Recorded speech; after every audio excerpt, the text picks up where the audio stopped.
గాయత్రి వంటింటికి స్వాగతం.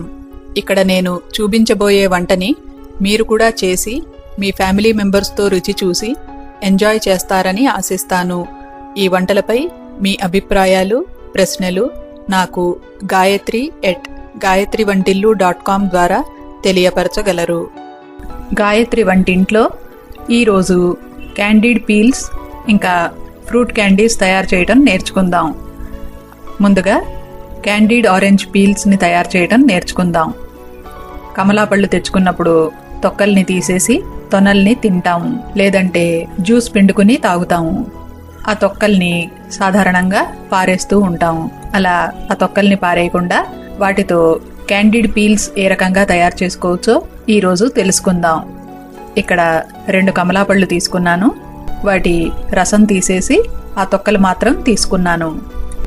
పంచదార 300 గ్రాములు, నీళ్లు 150 మిల్లీలీటర్లు. ఒక గిన్నె తీసుకుని దాంట్లో ఈ తొక్కలు మునిగేంతగా నీళ్లు పోసుకోండి. ఇప్పుడు ఈ నీళ్ల గిన్నెని స్టవ్ మీద పెట్టుకుని కాయండి. నీళ్లు తెరలాలి. ఆ నీళ్లు తెరలే లోపల ఈ కమలా తొక్కల్ని కట్ చేసుకుందాం. కమలా తొక్కల్ని ముక్కలుగా కట్ చేసుకుని మెత్తగా ఉండే పీచు పదార్థాన్ని చాకుతో తీసేయండి. ఈ రకంగా 2 కమలా పళ్ళ తొక్కలని ముక్కలుగా కట్ చేసుకుని వాటి మధ్యన ఉన్న పీచుని తీసేయండి.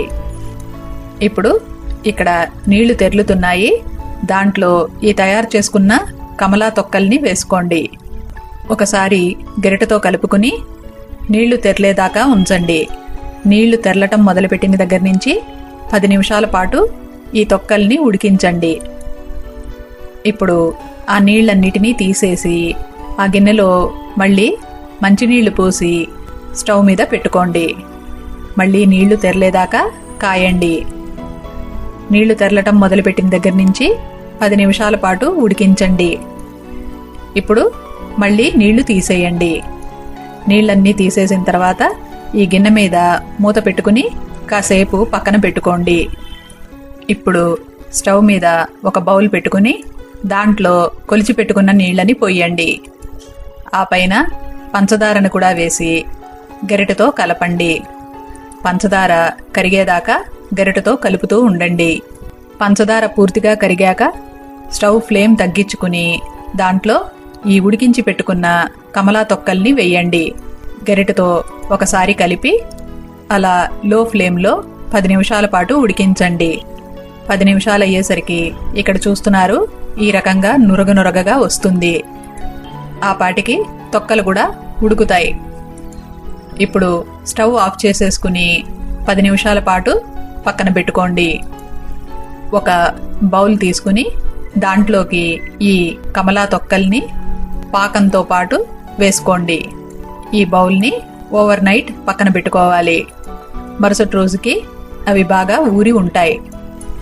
ఇప్పుడు స్టవ్ మీద ఒక బౌల్ పెట్టుకుని దాంట్లోకి ఈ కమలా తొక్కల్ని పాకంతో సహా వేయండి.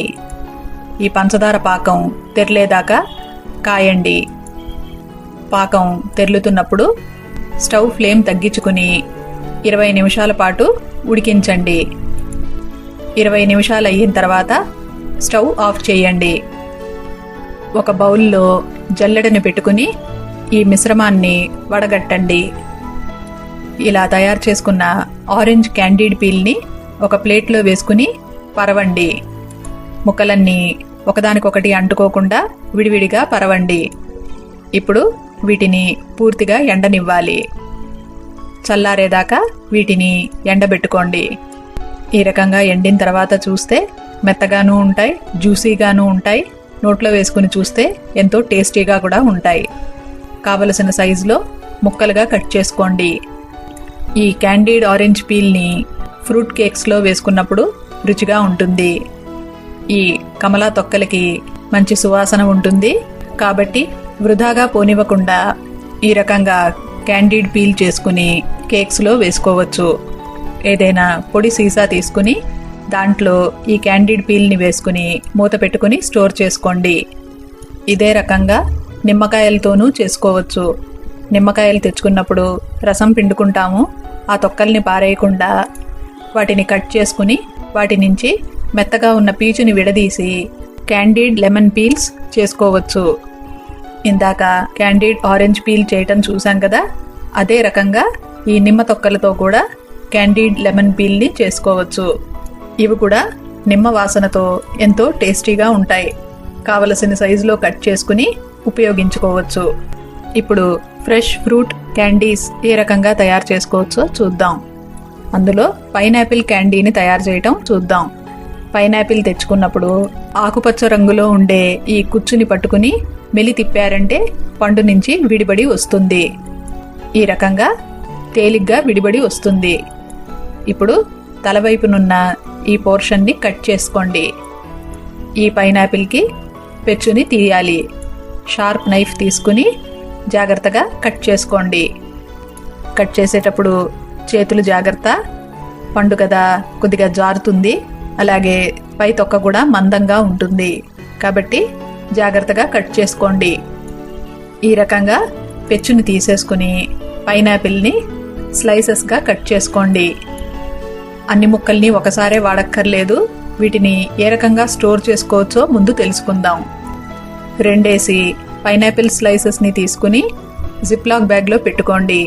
ఇదే రకంగా మిగిలిన పైనాపిల్ స్లైసెస్ అన్నిటినీ కూడా జిప్లాక్ బ్యాగ్స్లో పెట్టుకోండి. ఈ ప్యాకెట్లని ఒక బౌల్లో పెట్టుకుని ఆ బౌల్ని తీసుకెళ్ళి ఫ్రీజర్లో పెట్టుకోండి. కావలసి వచ్చినప్పుడు కావలసినన్ని పైనాపిల్ స్లైసెస్ తీసుకుని వాటితో జామ్ చేసుకోవచ్చు, జ్యూస్ చేసుకోవచ్చు, లేదా ఇప్పుడు మనం చూడబోతున్నట్టుగా పైనాపిల్ క్యాండీ కూడా చేసుకోవచ్చు. ఫ్రెష్ పైనాపిల్ పీసెస్తో పైనాపిల్ క్యాండీని ఏ రకంగా తయారు చేసుకోవచ్చో తెలుసుకుందాం. పైనాపిల్ స్లైసెస్ 4, నీళ్లు 150 మిల్లీలీటర్లు, పంచదార 300 గ్రాములు. స్టవ్ మీద ప్యాన్ పెట్టుకుని వెచ్చబెట్టండి. దాంట్లో పంచదార వేసి ఆ పైన నీళ్లు పొయ్యండి. పంచదార కరిగేదాకా కలుపుతూ ఉండండి. పంచదార మొత్తం కరిగి తెరలాలి. అలా పాకం తెరులుతున్నప్పుడు అందులో పైనాపిల్ పీసెస్ని వేయండి. ఇప్పుడు స్టవ్ ఫ్లేమ్ తగ్గించుకుని 10 నిమిషాల పాటు ఉడికించండి. పైనాపిల్ ముక్కలు పైన తేలుతూ కనబడుతున్నాయి కదా, పాకం పీల్చుకోవటానికి గరిటెతో వాటిని పాకం లోపలికి నొక్కండి. 10 నిమిషాలు అయిన తర్వాత ఈ పైనాపిల్ ముక్కల్ని పాకంతో సహా ఒక బౌల్లో వేసుకోండి. ఇప్పుడు ఈ ముక్కల్ని ఓవర్ నైట్ పక్కన పెట్టుకోవాలి. పొద్దునయ్యేసరికి చూస్తున్నారు, ముక్కలు శుష్కించుకుని ఉన్నాయి, అలాగే పాకం కూడా పల్చనబడి ఉంటుంది. ఇప్పుడు మళ్ళీ స్టవ్ మీద ప్యాన్ పెట్టుకుని వెచ్చబెట్టండి. దాంట్లో ఈ పైనాపిల్ ముక్కల్ని పాకంతో సహా వేయండి. ఈ మిశ్రమాన్ని పొంగేదాకా కాయండి. పాకం తెరులుతున్నప్పుడు స్టవ్ ఫ్లేమ్ తగ్గించుకుని 20 నిమిషాల పాటు ఉడికించండి. 20 నిమిషాలు అయిన తర్వాత స్టవ్ ఆఫ్ చేయండి. ఇప్పుడు జల్లెట్లో వేసుకుని పాకాన్ని ముక్కల్ని వేరు చేయండి. మిగిలిన ఈ పాకాన్ని పారేయవలసిన అవసరం లేదు. దాన్ని చల్లారబెట్టుకుని ఒక బాటిల్లో స్టోర్ చేసుకోండి. స్టోర్ చేసుకున్న ఈ పాకంతో మరొక్క మారు క్యాండీ తయారు చేసుకోవచ్చు. ఆ తర్వాత కనుక పాకం మళ్ళీ మిగిలితే దాన్ని ఏదైనా గ్రేవీ ప్రిపరేషన్స్లో వేసుకోండే కానీ మళ్ళీ క్యాండీ తయారు చేయాలని చూడొద్దు, ఎందుకంటే చేదు వస్తుంది. ఇక్కడ చూస్తున్నారు, ఇవి ఫ్రెష్ ఫ్రూట్తో తయారు చేసుకున్న పైనాపిల్ క్యాండీ. ఈ పైనాపిల్ క్యాండీల్ని ఫ్రెష్ ఫ్రూట్తోనే కాకుండా ఫ్రోజన్ పీసెస్తో కూడా చేసుకోవచ్చు. పైనాపిల్ ముక్కల్ని ఫ్రీజర్లో నుంచి తీసి ఐస్ అంతా కరిగేదాకా పక్కన పెట్టుకోండి. వాటితోనూ ఇందాక చెప్పుకున్న విధంగానే క్యాండీ తయారు చేసుకోండి. ఫ్రెష్ పైనాపిల్ పీసెస్తోనూ అలాగే ఫ్రోజన్ పైనాపిల్ పీసెస్తోనూ క్యాండీ తయారు చేసుకున్నాం కదా, పోల్చి చూస్తే ఫ్రోజన్ పైనాపిల్ పీసెస్తో చేసిన క్యాండీ ఎక్కువ జ్యూసీగా ఉంటుంది. అవసరమైనప్పుడు పైనాపిల్ పీసెస్ని ఫ్రీజర్లో నుంచి తీసి ఫ్రెష్గా క్యాండీ తయారు చేసుకోవచ్చు. ఇలా తయారు చేసుకున్న ఈ పైనాపిల్ క్యాండీని ముక్కలుగా కట్ చేసుకుని కేక్స్లోనే కాకుండా ఐస్ క్రీమ్ మీద టాపింగ్ గాను కస్టర్డ్లోనూ వేసుకున్నా కూడా రుచిగా ఉంటుంది. పైనాపిల్ క్యాండీ తయారు చేసినప్పుడు పాకం మిగిలింది కదా, ఆ పాకాన్ని ఉపయోగించి ఉసిరికాయలతో క్యాండీని తయారు చేయటం చూద్దాం. పాకానికి తగినన్ని ఉసిరికాయల్ని తీసుకుని శుభ్రంగా కడిగి తుడవండి. ఉసిరికాయల్ని ఈ గీతల వెంబడే కట్ చేసుకున్నారంటే వెడ్జెసల్లే కట్ అవుతాయి. గింజ తీసేసుకుని ఈ రకంగా ఉసిరికాయని వెడ్జెస్గా కట్ చేసుకోవాలి. పాకాన్ని గిన్నెలో వేసుకుని స్టవ్ మీద పెట్టి కాయండి. పాకం తెరులుతున్నప్పుడు అందులో ఉసిరికాయ ముక్కల్ని వేసి క్యాండీ తయారు చేసుకోండి. ఇందాక పైనాపిల్ క్యాండీని తయారు చేయటం చూశారు కదా, అదే రకంగా ఈ ఉసిరికాయ ముక్కలతో గూస్బెర్రీ క్యాండీని తయారు చేసుకోండి. ఈ గూస్బెర్రీ క్యాండీ ఆ పళాన తిన్నా రుచిగా ఉంటుంది, లేదంటే కస్టర్డ్లోనూ కేక్స్లోనూ వేసుకున్నా కూడా రుచిగా ఉంటుంది. కలర్ఫుల్గాను వెరైటీగాను ఉండే ప్లమ్ క్యాండీని కూడా పైనాపిల్ క్యాండీ తయారు చేసుకున్నట్టుగానే తయారు చేసుకోవచ్చు. ఈ ప్లమ్ క్యాండీ తయారు చేసుకోవటానికి కావలసిన పదార్థాలు చూద్దాం. ప్లమ్స్ 6, నీళ్లు 150 మిల్లీలీటర్లు, పంచదార 300 గ్రాములు. ప్లమ్స్ని శుభ్రంగా కడిగి తుడవండి. ఇప్పుడు వీటిని వెడ్జెసల్లే కట్ చేసుకోవాలి. చూడటానికిను టెక్స్చర్లోనూ ఉసిరికాయలాగానే ఉంటుంది, దానికి కూడా లోపల ఒక గింజ ఉంటుంది. వెడ్జెసల్లే కట్ చేసుకుని ఆ గింజని తీసేయాలి. ఇదే రకంగా మిగిలిన ప్లమ్స్ అన్నిటినీ కూడా వెడ్జెస్గా కట్ చేసుకుని గింజల్ని తీసేయండి. ఇప్పుడు ఈ ప్లమ్ పీసెస్ని సిరప్లో వేసుకుని క్యాండీ తయారు చేసుకోండి. పైనాపిల్ క్యాండీ తయారు చేసుకోవటం చూశారు కదా, యథాతథిగా అదే విధానాన్ని అనుసరించి క్యాండీడ్ ప్లమ్స్ని తయారు చేసుకోండి. ఎంతో జ్యూసీగాను టేస్టీగాను ఉండే ఈ క్యాండీడ్ ప్లమ్స్ని సాధారణంగా ఫ్రూట్ కేక్స్లో వాడతారు. క్యాండీడ్ ప్లమ్స్ తయారు చేస్తున్నప్పుడు ఆ పాకంలోకి ఈ ప్లమ్స్ యొక్క న్యాచురల్ రంగు దిగి పాకం పింక్ కలర్లో ఉంటుంది. ఇలా పింక్ కలర్లో వచ్చిన ఈ పాకంతో బొప్పాస్కాయని ఉపయోగించి టూటీ ఫ్రూటీ తయారు చేసుకోవచ్చు. అదెలాగో ఇప్పుడు చూద్దాం. బొప్పాస్కాయని తీసుకుని శుభ్రంగా కడిగి తుడవండి. ఆ తర్వాత పీలర్తో దాని పైపెచ్చుని తీసేయండి. ఇప్పుడు బొప్పాస్కాయని తరిగి లోపల గింజల్ని తీసేసుకోండి. ఆ తర్వాత పొడుగ్గా ముక్కలల్లే తరగండి. ఆ పైన ఈ బొమ్మలో చూస్తున్నారు, ఈ రకంగా మెత్తగా ఉన్న ఆ పోర్షన్ని తీసేసి చిన్న చిన్న ముక్కలుగా కట్ చేసుకోండి. పాకానికి సరిపడా ముక్కల్ని తీసుకోండి. స్టవ్ మీద మూకుడు పెట్టి వెచ్చబెట్టండి. దాంట్లో ప్లమ్ క్యాండీ తయారు చేసినప్పుడు మిగిలిన పాకాన్ని వేసుకోండి. చూస్తున్నారు, ఈ పాకం చిక్కగా జెల్లీలాగా ఉంది కదా, ఇందులో బొప్పాస్కాయ ముక్కల్ని వేసుకోండి. గరిటెతో బాగా కలపండి. బొప్పాస్కాయ ముక్కల్లో నుంచి నీరు బయటకొచ్చి ఈ పాకం పల్చడబడుతుంది. ఇలా ఈ పాకం తెరలేదాకా కాయండి. పాకం పొంగుకొచ్చినప్పుడు ఫ్లేమ్ తగ్గించుకుని 10 నిమిషాల పాటు ఉడికించండి.